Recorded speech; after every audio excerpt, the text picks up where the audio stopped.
Oggi prepareremo i biscotti rococò napoletani. Il profumo del Natale a Napoli ha un nome preciso, rococò. Questi iconici biscotti a ciambella, profumati di pisto e arricchiti da mandorle croccanti, sono il fine pasto immancabile delle feste. Questa è una ricetta che sa di storia, di famiglia e di pomeriggi passati a tavola con i propri cari. Prepararli è piuttosto semplice, quindi allacciate i grembiuli che iniziamo subito a cucinare.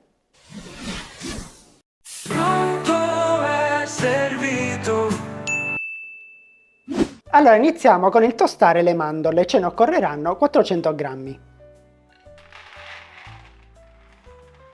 Le inseriamo in forno preriscaldato a 180 gradi per circa 5 minuti. Ora in una ciotola inseriamo il pisto napoletano, che sarebbe una miscela di spezie, quindi se non trovate il pisto già pronto potete inserire le spezie singolarmente. In quel caso create voi la miscela utilizzando cannella, chiodi di garofano, noce moscata, coriandolo e anice stellato. In questo caso ce ne occorreranno 20 grammi. Inseriamo poi la scorza di un arancio e la scorza di un limone.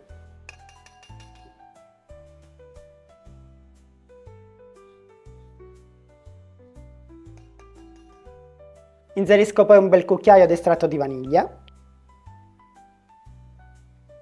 Inseriamo poi 160 ml di acqua leggermente tiepida. Diamo una mescolata e mettiamo momentaneamente da parte.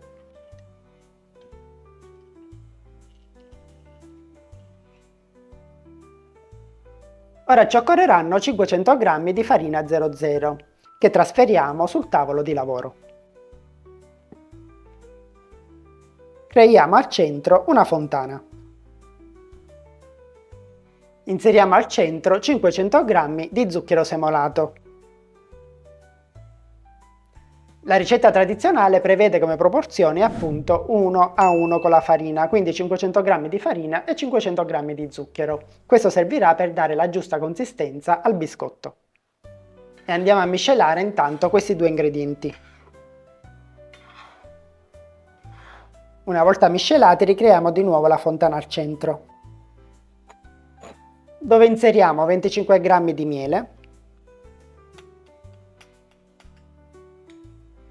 e poi la nostra acqua aromatizzata con le spezie, ma prima di inserirla vi sciogliamo 2 g di ammoniaca per dolci. Molti di voi mi scrivete sempre nei commenti come posso sostituire l'ammoniaca per dolci? Bene, la potete sostituire con il lievito per dolci tradizionale, però per questa ricetta io vi consiglio sempre l'utilizzo dell'ammoniaca perché vi darà la giusta consistenza del biscotto, che il lievito per dolci non vi darà. Inseriamo quindi l'acqua aromatizzata e adesso iniziamo ad impastare.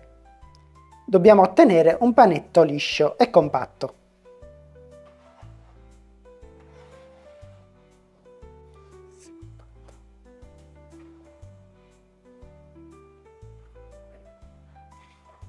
L'impasto inizialmente avrà una consistenza leggermente sabbiosa, ma voi continuate a lavorarlo fino ad ottenere un panetto liscio e compatto.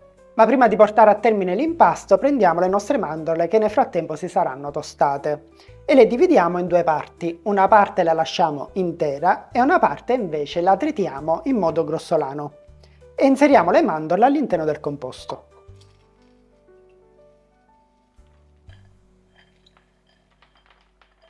E incorporiamole delicatamente.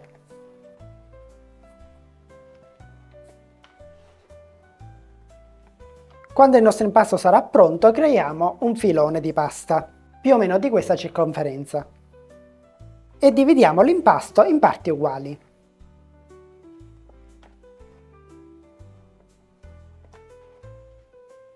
E con ogni pezzo adesso diamo forma ai nostri rococò.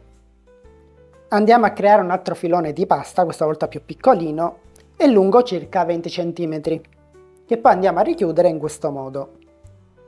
Ed ecco il primo è fatto, che adesso trasferiamo all'interno di una teglia dove abbiamo inserito carta forno oppure un tappetino in silicone. Ripetiamo lo stesso procedimento per tutti gli altri.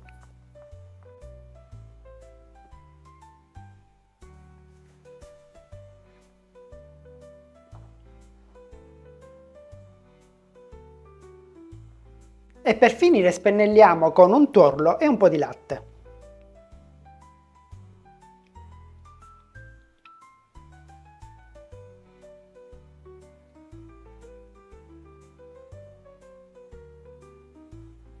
Ora questo è facoltativo, ma a me piace inserirle, ovvero delle mandorle sulla superficie di ogni rococò.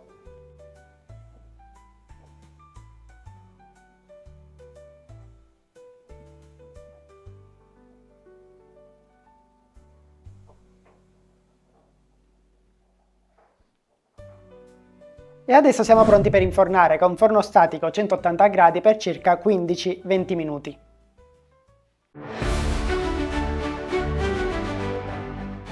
E una volta sfornati i nostri biscotti rococò sono pronti per essere gustati.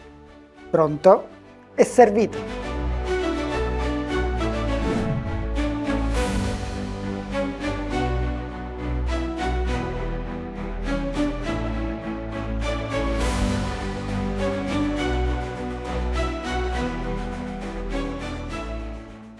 Pronto e servito.